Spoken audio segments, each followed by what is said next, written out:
At Direct Service Garage Doors, we are your one-stop shop for all things garage door. From garage door repair and broken spring replacement to new garage doors and openers, we do it all. We're proud to be among the highest-rated local garage door companies in all of Northwest Arkansas. Our highly trained technicians are available 24 hours a day at no extra cost to you. So if you have an emergency, call us today, 479-203-5880, or visit our website at directservicenwa.com. Don't wait days. We'll fix it now.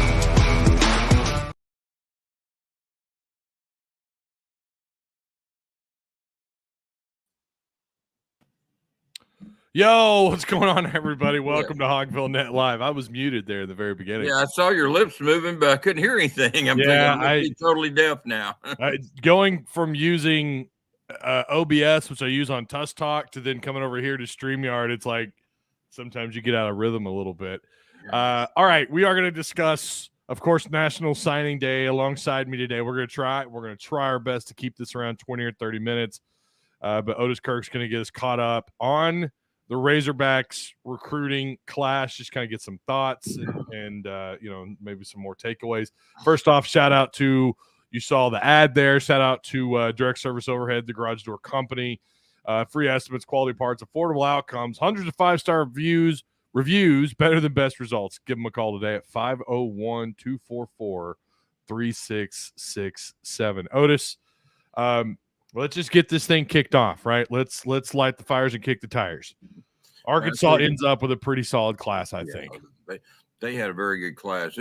It's actually on paper one of the best classes I've seen at Arkansas, and it's only going to get better. You've got that June, I don't know why I keep saying June, the January 4th through the 8th window to bring in transfer for visits portal kids, and they're going to capitalize on that. Sam said yesterday 6 to 12 kids will visit during that window, and I bet you Arkansas gets their fair share of them. And so you've got 23 right now. So if you could bring in 12, let's say they bring in 10 kids on June in that January 4th through the 8th window, and let's say they get 10 of them. That's going to get the class to 33 kids, and you're still waiting on Shamar Easter on February the 1st. So that's a pretty good class. I mean, but I love what I like about this class. The quarterback room is night and day compared to what it was. The quarterback room is really taking a step forward. I think the secondary got helped a lot with those high school kids. They only got one tight end yesterday, but I think he could be the starting tight end next year, Luke Hayes. Yeah. But I mean, you're still in on play on Shamar Easter. You're still in play on the kid from North Texas. His name is Jake Roberts. I don't know how I forgot that name. I think of Jake the Snake Roberts, the old wrestler. But Jake Roberts is tied in at North Texas that Morgan Turner offered yesterday. And somebody said, taking the kid from North Texas. I said, look, if Morgan Turner wants him, that's good enough for me. I'm telling you, that guy is one heck of a tight end coach. I mean, he sends them to the pros. He knows what a college tight end getting ready for the NFL is all about. So if he wants that kid, I mean, I don't know anything wrong with the kid. He's 6'5", 250, caught 28 passes for 394 yards and 3 touchdowns. Mm-hmm. I mean, I think that's pretty dang good myself. It's better, it's better stats than Trey Knox had at Arkansas. I mean, that's not saying he's better than Trey Knox. That's just saying those are pretty good stats, because this guy brought up his stats.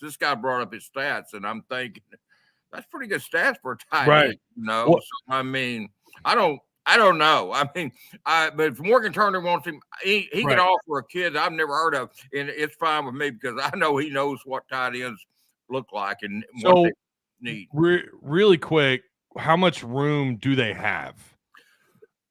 If we're talking, because they signed who they've signed, we know they're kind of waiting on at least maybe 1-2 more prospects in February. So then when that portal window opens up, well, I guess it would have already opened up before February. You said January is when that opens up. How much room do they have to work with? Window's open until January the 18th. I believe it's the 18th. It opened on December the 5th for 45 days. So whatever 45 days from December the 5th, that's when it closes. But the portal's open. It's just right now they can't take business because it's a dead period, with Christmas stuff. but there's going to be a 4-day window for them to visit January 4th through the 8th. Right now, you don't know because you don't know how many kids after the bowl game will go in the portal. That's true. There's more kids going to go in the portal probably. So, but right now I think they're setting where they could still bring in like 12 kids. Now, what Sam said yesterday, and makes sense. He'd like to have a couple of scholarships out here after spring ball in case. But if you remember, they signed Jordan Dominic and Matt Landers that didn't come in mid-term, and those are two pretty good ball players. So I mean, you don't want to have a Dominic or a Matt Landers out there and you don't have a scholarship for him. So you want to keep that open. Of course, the thing about it is if somebody quits after spring practice, that's another scholarship. That's all changed now. You don't really used to, you could say they got 25 scholarships. They carried 5 over. So you got 30 to give time. It's all changed now. It's like basketball. You've got 85 scholarships you're allowed. And so anytime somebody leaves, you can replace that kid. Once you, even if you're full, even if he got full to 85 in January. But if 5 kids left after the signing day and after spring ball, then he could sign 5 more kids. You can, as long as you're at 85, you're fine. So, and you got to do it by May the 1st. But I mean, you've got, it's a never ending process. There's not really a set amount that you can sign. I know people are used to that. How many scholarships do they have? But right now you don't know because every time somebody enters in the portal, when Henderson goes to portal, he gets another scholarship. When Jalen St. John goes, it gets another scholarship. So, and like I said, if Hudson Henry retires, there's another scholarship. So, which is the word on him, right? That is, that's kind of out there that he's going to retire. I think he's going to. I was told what he's going to do by somebody who knows a friend of his. I want to say he's going to work for Walmart type kind of management position with Walmart, but I may be wrong. Not surprise me. Wrong on that, but he's got a job and it's probably a pretty good paying job. Yeah. I'm not laughing at him going to Walmart. I'm laughing because that's just typical because of Walmart's influence up here. Yeah. No, Walmart. I worked for Sam's Club corporate. Great job, man, and they pay depending on what level. They pay pretty damn good. So that's and I'm sure he's going in a pretty high level. I don't. Yeah, I'm sure he is. In an entry level, I would, or you might have. No. You're right. He's going the bottom of the bottom of the pecking order, but I doubt Hudson is. But anyway, so I'm just using him as an example, and it may not be Walmart. I was told the job somehow Walmart stuck in my mind, but I do think every time I do know every time somebody leaves, there's going to be another scholarship opened up. So I think they can go out here and sign up to 12 and 12 more in January 4th through the 8th. And be okay there, and then see where it leads after that. They'll know by then too. They should know by January probably by the 4th through the 8th. They should know after the bowl game if there's how many more are leaving. Ty, I mean, they should know. I think there'll be some announcements like leading up to New Year's Day. Since this bowl game is the 28th, last year, what was the game? January the 2nd, I believe, or something. The Outback. Yeah. It was a late, or maybe it was.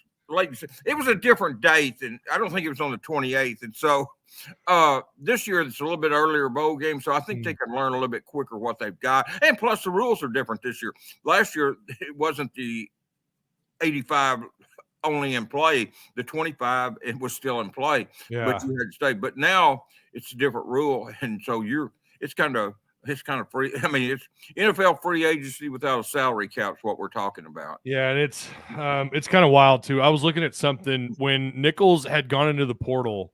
Well, it wasn't official when it was being reported. I went over to the Razorback roster, the official U of A roster, universityofarkansas.com or arkansasrazorbacks.com. Sorry, and he was already off the roster before he was even. Before anyone had officially put him in the portal. Yeah. I found that really interesting. So that does also tell us that as soon as these guys talk about going into the portal, the U of A takes them and puts them off the roster. Oh, Warren Thompson was off the roster. What happened with him was I got tipped that he had left the team, cleaned out his locker. I waited to get a source to verify it, but they were on the practice field when I had it. Well, I mean, I knew it was true, but I wanted to get a source to verify it. Well, as soon as practice ended, I had a source verify it. And the source told me, said, by the way, all you had to do was check the roster. He's already off. Yeah, he was already off the U of A roster, man. If I'd have checked the roster, I wouldn't have needed to. I could have released the story because the roster had already deleted him. And this was just, like I said, this was before it even really much of it had gotten out there. I mean, maybe somebody had went ahead with the story. I didn't. I waited, but it wasn't. I didn't wait that long, Ty. He was off the roster. Yeah. I think from now on, as much as I lean on you for all the Razorbacks, either I'm texting you or I'm trying to keep up with the boards. I'll be honest, I'm not as active on the boards as I should be, but I am there. I do try to read as much as I can. I think from now on, I'm just going to tell everyone, always go to Hogville. By the way, go to hogville.net. These guys keep you up to date, but if you're also really super curious, instead of DMing Otis Kirk, Dudley Dawson, or myself, just go to the Razorbacks.com roster. Yeah. If you think he's not on the team, that'll tell you, because I've noticed that Nichols isn't the only one. No. I think it was Malik Hornsby. It was the same thing. He was already off. Warren Thompson was for sure. Warren Thompson. I know he was, because like I said, the person I talked to that confirmed this said if you don't check the roster, you'd have seen they've already removed him. So, dang. There's the secret. I didn't even think of that. Yeah. And I hate schools doing that because and here's why I hate it. I'm being selfish, because when a kid, Arkansas offers Jake Roberts from North Texas. Okay, I go to the North Texas 2022 roster, Ty, but he's still on there. But there's some of these schools remove them like Arkansas does. Well, then I have to go back and dig through the 21 roster, or look, I have to take other routes. I'm lazy, man. I want it right there. I want this instant oatmeal. I want to go to the 2022 roster. That's right. Be there. So quit deleting the damn names till I get what I need. Yeah. All schools. Stop it. I've noticed that too. And I also use there's another site that I use. They literally track every single roster in the country. Hang on. I'm gonna find it here. I use it all the time. Ourlads.com. Ourlads.com. I was looking up a player. I was trying to get his stats and trying to look where he was at on the roster. And I found out that day he had gone public that he was going to transfer. He was already taken off of Ourlads within, I don't know, had to be within an hour or two. So, I mean, it's quick. So there are other ways instead of, waiting on articles to be written or DMing people. I'm getting more of that. People asking me about so-and-so on the roster. I know you get it. Hell, I bug you all the time. So I got 42 messages Monday about Nick Smith, and I went nuts on a couple of people because I cannot do my job and answer 42 messages. And I don't mean to be rude, but I mean, that was over the top. People don't realize. Yeah. And I don't get it near like you. 42 messages. That's about insane. Nick Smith, what's going on? When the first couple hit me, I didn't even know what they were talking about because, like I said, I've been to football practice. I've been over to Sam Pittman. I didn't even know what they were even talking about. Yeah. And I mean, I figured it was something with his knee because I know Saturday he didn't play the second. I mean, I get that. I'm not completely out of the loop, but I mean, I hadn't even thought about it. And I told him, I said, guys, I don't mean, I said, I don't know. I honestly don't care right now because I don't have time to think about basketball. I mean, I obviously care about Nick Smith, but I mean, I can't just be on call 24 hours a day like that. And it just was ridiculous, man. Yeah. Well, if for anyone who's not on Hogville, this is where you need to go. Otis has got you set up. I'm doing the share screen thing. I hope. Okay. So here's everyone. We'll go down here really quick. Dallas Young. I'm Otis. I like him a lot. 6 foot, 185 pound. I told you I did a show last night, a 2-hour show, Ty. Yeah. Mm-hmm. Dallas Young and Davion Dozier were on there as well. I forgot to tell you that. Dallas Young and Davion Dozier and Dallas Young were both on there as well last night. Oh, very cool. Very cool. Yeah. But looking down here, Carson Dean, that's a good get. 6'4", 235. Joey Sua, who I actually walked right by at one of the games I don't remember what game it was, but he was there down on the field, and I walked right by him, and I wasn't like, listening in on his conversations, but I did kind of I was kind of in the circle of people that he was was talking with him. He just seems like a stand-up young man. I think he's a really good guy, a really good young man.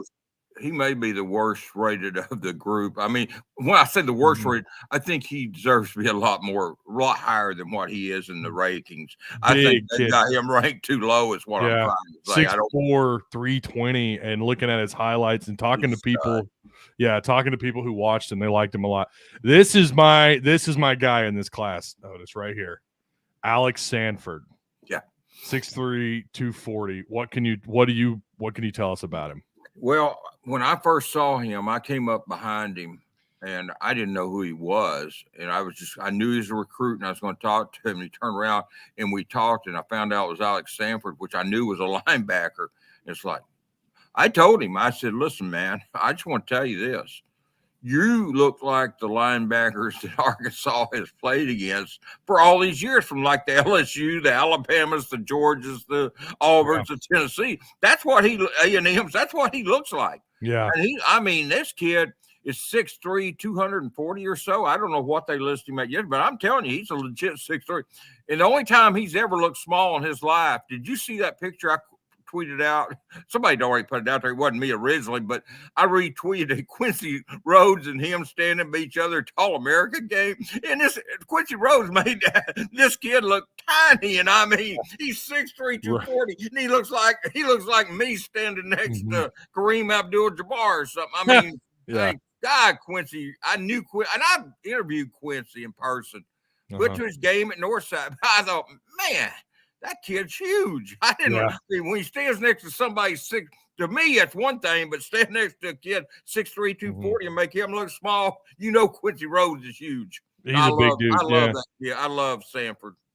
Yeah, Sanford is a really good get. He's I'd say he's in my top 4 of the guys that I really like in this class. Moves so well for someone who's 6'3", 240. People ask why he didn't go to Ole Miss. He wasn't from Oxford. Yeah. He was from Wisconsin and only moved to Oxford like a couple of years or so.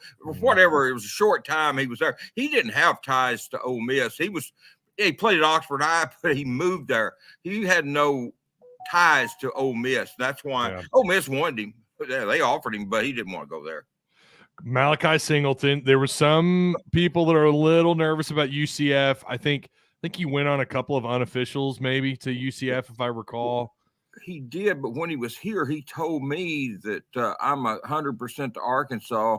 He said, and I asked him, was it hard to turn down UCF where you have family ties to that school? And he said, no, it wasn't hard because I sat down and weighed all the options. What's best for me, not what my family, what was best for the previous family that went there, what was best for me, and I weighed all that. It wasn't close. It wasn't difficult at all to tell UCF no. So no, I knew he was coming to Arkansas once he told me that. Rhodes was the one I was worried about.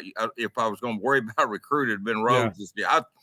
He took his Arkansas stuff off Twitter for some reason, and OU was It would not have surprised me had he signed with OU yesterday. Every source was telling me he's coming to Arkansas. It's not a worry. It's not a big deal. But man, when they take that Twitter stuff off and and I had sources telling me he's coming to Arkansas. It's all good. And they were right. But I mean, I was a little skeptical of it. I'm not going to lie to you. I was wrong. Going back to Malachi Singleton really quick, is he committed to Sam Pittman in Arkansas or is he committed to Kendall Briles? No. I asked him about that. I said, what if Kendall Briles were to get an offensive coordinator job? He said, it's not going to affect me because at that time there was rumors that Kendall, I mean, at that point, there was even talk in South Carolina, I hired Kendall instead of Dow, or other school. And he said, no, I trust Sam. He said, I trust Sam Pittman to hire a great coach. So if Coach Briles were to leave, which I hope he doesn't, but if he does, I trust Sam Pittman to get a great coordinator. So he said, my trust is in the head coach in the school. That's good to hear because you and I both know that we've still got a little ways to go. There's still the possibility of coordinators taking on other jobs. We're only halfway through the bowl games. Oh, yeah. Well, that's another reason that you've got to be careful if you go to a school like, and I'm going to use this example of Shamar Easter because I'm telling you, man, because Dow Loggins took the job there, but I'm telling you, man, he's not. I mean, what if an NFL team came in and offered him something or a head coaching job somewhere? I mean, you got to be careful not not even be considering a school, and then all of a sudden you go there because I'm telling you, assistant coaches come and go, as you just said. I mean, it's not over yet on a lot of these, on any. Well, any. I'm not gonna say a lot on any. Well, I mean, hey, Barry Odom came out of nowhere. Sam didn't even realize UNLV was going to come after him. Yeah, we all knew Tulsa, but I didn't think that was I never thought he was going to Tulsa. But UNLV, once I heard that, I said he's probably gone. Yeah, and he was.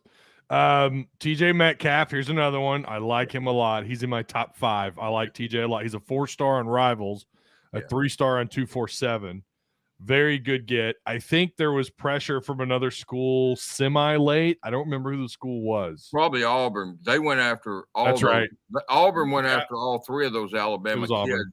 Auburn. Hugh Freeze went after all 3 of them, to be honest with you. I'm talking about Davion Dozier, Dallas Young, and TJ Metcalf. And Colorado. Colorado also went after Metcalf. They probably went after some of the other, but Colorado and Auburn went after Metcalf, and he stayed strong to Arkansas. And one good thing about TJ, he's got a younger brother that we'll be talking about a year from now on this show, if we're doing it, Ty, is Tevis Metcalf, a defensive back who Arkansas has offered a scholarship to, is a great player in his own right. I mean, very good player in his own right. I don't know what he's coming to Arkansas, but I'm just kind of joking in the sense that Arkansas has offered him, and he's TJ's younger brother. So I would think, just like Brad Spence has a younger brother that they offered, except he's a sophomore.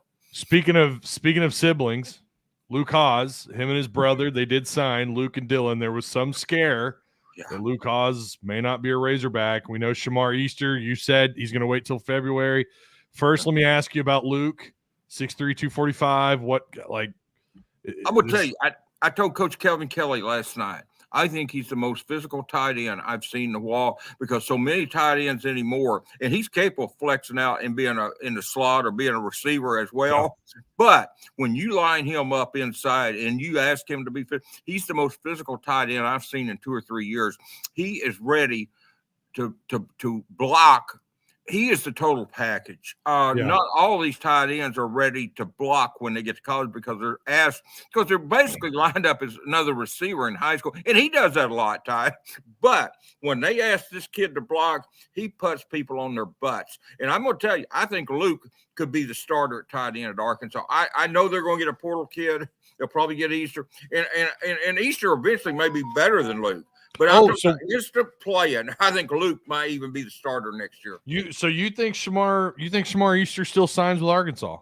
Yeah, I do. I mean, I think if he doesn't sign early, here's 2 things.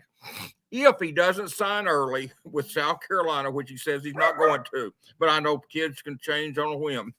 If he takes the visit to Arkansas in the middle of January, like he says he's going to, and he hangs out with Coach Turner for 2 or 3 days, I think he'll be a Razorback. I mean, I don't know why any tight end would not want to play for Morgan Turner. I mean, I'm telling you, and Dow, I love Dow. I talked to him yesterday, but I love Dow. But he's got NFL experience. But Morgan Turner, who I don't even know, except I met him one time over at the U of A. I met him the day he was introduced. But if I'm a tight end, specifically a tight end, there's not another coach in the country that I would want to play for more than Morgan Turner. Others got NFL experience, but this guy's got experience sending tight ends to the NFL. And then, I mean, he's got a track record. It's not a 1-year fluke where, he got a 5-star and that kid went to the NFL, so big deal. No, I mean, he has developed several and sent them to the NFL, and not average run-of-the-mill tight ends either. So if I'm a tight end, and I think if Shamar gives them a chance, I think Arkansas will eventually get him, and I think he'll be a great player for him. I think eventually he might be better than – I mean, there's some things he does better than Luke right now. The one difference is Luke's more physical right now than Shamar is, Ty. And that's why I think Luke might have a better chance of starting next year. Now, if they go the 2 tight ends and they flex one out a little bit, Shamar could certainly – I mean, that kid heck, he could play wide receiver at Arkansas Mhm. next year. I mean, he and Luke can run. They can catch the football. But man, I'm gonna tell you, Luke is one of the best tight ends I've seen for his physicality, and maybe in several years since everybody kind of gone to this hurry up, no huddle, this spread offense. You don't see the physical tight ends anymore because they're all flanking out, and he does that. But when he goes inside, he can just knock people on their butts. He's one of a kind, Ty. I mean, watching his film, he reminds me of like a fullback. Yeah, he reminds me. He reminds me kind of like an H-back or just the guy can just kind of do it. And he's physical. I noticed that watching a little bit of his film and then talking to you. Let me ask you this about Shamar Easter. Someone who has watched quite a bit of high school football, someone I talked to a little while back. He's a big Razorback fan, of course, but he feels like Easter might be more of a project kind of tight end.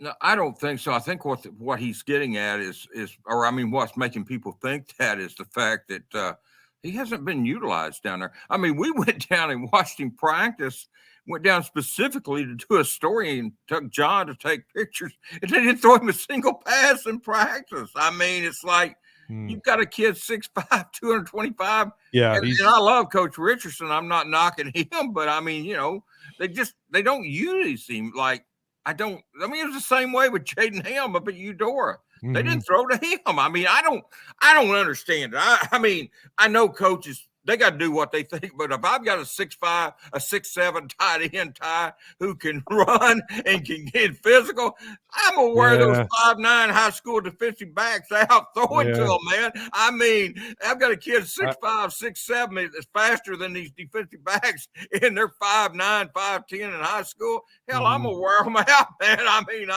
my quarterback's gonna have a sore arm the next day. Yeah. Sure. I mean, they neither one of them. It drove me crazy. They didn't utilize them. I mean, in the sense that Shamar's got to put on weight. Well, here's one thing with Shamar, and that guy may be right in the sense that, listen, he plays 3 sports, Ty. He's not very strong right now. He's got to put on weight. He's got to get stronger.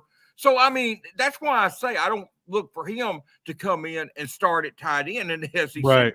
Yeah, he's got some work to do. I don't think he's a project. I think he's got work to do. I mean, he's a 3-sport athlete. I mean, the kid runs track. But now the way you could do that, you can utilize him in situations where you're going to throw the tight end. Now, they can do that with him because that kid's a stud receiver. He's got a lot of speed. But Luke is just more the complete tight end right now. And I'm not saying that because he signed with Arkansas. I mean, because I think Shamar ends up here. I'm comparing all of them, but I felt like Jaden Ham and Shamar didn't get utilized right because it blows my mind. You got kids that big and you're not wearing those little defensive backs out with them. Right. What really quick, we've got a little bit of time left here, not much. Isaiah Augustave, I actually like saying Augustave because I think it's just really fun to say. How big of a get was that out of Florida? I think this is huge. I want to get your take on that. It's huge. And when they first got on him, I interviewed him. I did the first interview with him, and people were going, why are they after that kid? And it wasn't long until he went a couple places and blew up. And they were saying, can Arkansas hold on to him? The same people that were whining about Arkansas offering him, then were worried about them keeping him. This kid is an absolute stud. Listen, I'm going to tell you something. I'm by running backs like I am, but if Jimmy Smith offers you a scholarship, take it to the bank. Jimmy Smith doesn't miss very often, man. And that's the same question, though, right? Jimmy Smith, I should say smoke. There is that word out there that Jimmy Smith might get poached off this staff in the near future. Do you think Isaiah's committed to Arkansas, or do you think is he someone thanks to the portal? Is that still out there? Because I'd heard South Carolina was trying to hire Jimmy Smith, but that's not going to happen. Okay, or maybe that's where it came from. Then was there was a rumor. Well, I had a guy tell me that Jimmy Smith was going to South Carolina and taking Rocket with him, and I said, you go pinch that South Carolina fan that's dreaming that and tell him to wake up because Rocket is going to play one more year at Arkansas and he's going to the NFL. I mean, he's not going to South Carolina. He'd be crazy. That's not happening. Sanders would be crazy to leave. He is set to be the man again next South year. Carolina people act like that's a Haven. I mean, look, man, they were a lucky win over Tennessee and Clemson away from being 6-6. Yeah, They're not. I mean, Arkansas beat them. I mean, I'm serious. Yeah. If they were 6-4. If they lose to Tennessee and Clemson, which they should have, I know they didn't. They're not 8-4, and everybody thinks they're the golden child. I mean, they're 6-6 program that's an also ran. They did. I mean, the way they ended the year though was pretty. Yeah, it was. Beating a couple. They won the games. That I said they should have lost. They didn't. They won. I mean, you got to give them credit for. They're 8-4. Yeah. You know, Arkansas could have beaten LSU, Missouri, and Liberty. You know, or A&M won 2 or 3 of those games, and they won 2 of those, and they're 8-4, but they didn't win them. So I'll give them credit for doing it. I'm just saying I think they were lucky. I don't think it's a great program like some people try to make it out to be. I think they were lucky, but that's just my opinion. But but I'm smart enough to admit they won those games. So I'll give them credit for that. They did win, whereas Arkansas found ways to lose. Yeah, they did. You're right. I think it was more about South Carolina finding ways to win and Arkansas finding ways to lose. Exactly. And that's what happened. That's just bottom line. Yeah. All right. Well, overall, your quick last thing I'll ask, when someone asked it in chat, and it was actually a really good question. Where is it? Okay. The main priority in the portal. Yeah. What is it? Well, I'll give you what I believe Sam told me yesterday. He said a tight end, offensive lineman, and for purposes I will specify, he went on to say later that he's talking about an interior offensive line because he's losing both tackles. I thought maybe he's talking about tackles, although I know they feel good about Ty Keast, Andrew Chamley, and Devin Manuel. But he said an interior offensive lineman who can play center and guard, interior defensive lineman. They got their rush in. They love the kid from Morgan from Pitt, which they should, 14.5 sacks. They're hunting an interior defensive lineman, a linebacker, maybe 2, another wide receiver, maybe 2 more, and some defensive backs. They feel good about the high school kids. I think that's where you're talking about maybe a couple or 3 defensive backs, a couple of linebackers, maybe 1 defensive tackle, a tight end, 1 to 2 more receivers you've got, and I'm talking about in addition to what they've got. You've got Andrew Armstrong, 1 to 2 receivers, and another interior offensive lineman. Even though Josh Braun is an interior offensive lineman, you're talking still another one who can. He doesn't think Braun can snap the ball and be a center. He wants one who can, a Bo Lim or a Ricky Stromberg, a kid who can be a center or guard. You know, not expecting to get somebody as good as Stromberg, but somebody that can do both like those guys can. Luke Jones could play all 3, guard, tackle, and center, you know, and he's not coming back. Yeah, Luke was, even though I think towards the end of the year he kind of struggled a little bit. I know he's dealing with some injuries. He was still he was like a Swiss Army knife of an offensive lineman. And the same thing about Tykees Crawford, who, if I saw that roster right, they're going to start him at guard. He's at right guard. He's starting at right guard right now. They moved Bo Limmer to center, so Tykees slid from right tackle to there. Chamley slides over to right tackle to take Tykees' backup spot behind Wagner. Devin Manuel is healthy now. He's the left tackle. The left guard is Marion Harris is the backup right guard. Patrick Kudus is your backup left guard. Well, I mean, Henderson was the backup center. Now I don't know. I mean, it might be Josh Street, or it could be somebody, another one of those other players. It might be Luke Jones, might be the backup center. I mean, you know, and then put Devin Manuel at left tackle. The other day at practice, Luke had to go early to graduate, and they put Devin in there with the first unit. He actually looked pretty good. Yeah. I'm excited about him. Practices, but well, I tell you, Devin Manuel, Devin, however you pronounce it, is a big kid. Yeah. Well, so is Marion Harris, so is Andrew Chamley, so is Tykees. Yeah, you know, they're talking about Tykees going back to right tackle next year, but I'm not sure he's not a better guard than he is tackle. I'm really not. His performance when he played at right and left tackle left a lot to be desired. It's not left tackle, and he's a right. He plays. He's much more comfortable on the right side. Mm-hmm. But I think part of that, what you're talking about, he didn't look as quick as you need to be at that tackle going against those rush ends. Yeah, and he sure don't need to be on the left side. He'd be at right tackle, but. Ty, I think I'm not convinced he won't. If Limmer comes back, I'm not convinced he won't be the center. And you keep Ty Keast at right guard, and you'd have Latham, assuming he's coming back at left guard. Mhm. Then you got new tackles, but you still got Devin Manuel, Andrew Chamley, and and the Braun's coming in. So I think that's what they're looking at. Josh Braun will probably be the right guard. Ty Keast will go back to right tackle because Andrew's just the opposite of Ty Keast. Andrew is much more comfortable on the left side than he is the right side. Yeah. So they put him at left tackle. So they want to get Andrew back to left tackle because he's much more comfortable. Ty Keast needs to stay on the right side. I think they're looking at Josh Braun, though, at the guard spot, and Ty Keast go back to right tackle. And I think he may be okay at right tackle. He's still, at left tackle, you're getting the other team's best rusher most of the time. I know they flip-flop him. I get that. But I don't know. I mean, he's got to work on his quickness, no matter right tackle, because the defensive ends can flip flop. And I work on his quickness. I think he could be a great. I'm not trying to dump on any kid, any of these guys, but he struggled at the tackle spot. No, he did. Yeah. We all saw it. I mean, I think he'd tell you he struggled in that game time. That's not dogging on a kid, man, dropping on a kid. I mean, he did, but I think part of it is inexperience too. We got to realize this offensive line, these guys have played nearly every snap, and I mean, like Stromberg's a 40. Look how many years these guys, other than Luke Jones, have started together. Yeah, I think part of it is inexperience. Ty Keast, I'm gonna tell you, is one of the best high school offensive linemen I've ever seen. I think he'll be okay when he gets experience, but it's just like Chamley. Chamley is much more comfortable on the left side. Ty Keast is much more comfortable on the right side. I think you need to keep him on that right side. If Devin Manuel goes out, instead of flipping him over there, I think you need to put Chamley in there and just live with it. Because I don't think, and if Ty Keast gets hurt, I don't think you need to flip Andrew back over to the right side. I know he's the backup in the bowl game, but you're going to get some more additions here. You've got these tackles coming in, Luke Brown and these guys, and Joey Sue. You've got players coming in. So, I mean, you got some reinforcements coming in. I get they have to do what they have to do for this bowl game with all the stuff.